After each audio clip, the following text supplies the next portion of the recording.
सर्वांना माझ्याकडून नमस्कार। गेल्या 14 वर्षापासून ज्यांच्या हातामध्ये सत्ता होती त्यांनी काय केलं?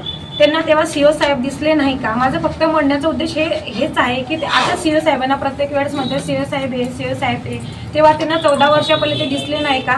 आणि माझ्या कुठल्याही नगरपालिकेच्या कामामध्ये जर त्यांना अडथळा आणला तर मी त्यांच्यावर गुन्हा दाखल करणार म्हणजे करणार। आणि मला जे वारंवार माझ्यावरती ते आरोप लावत आहे मी त्यांनाही सोडणार नाही, कारण मी एक साधारण घरातले व्यक्ती नगराध्यक्ष बनून त्यांना ती जिव्हार येत आहे का? माझं म्हणण्याचं उत्तर हे आहे। मला याचं उत्तर पाहिजे की का गरीब घरातली मुलगी एक नगराध्यक्ष बनवू शकत नाही का?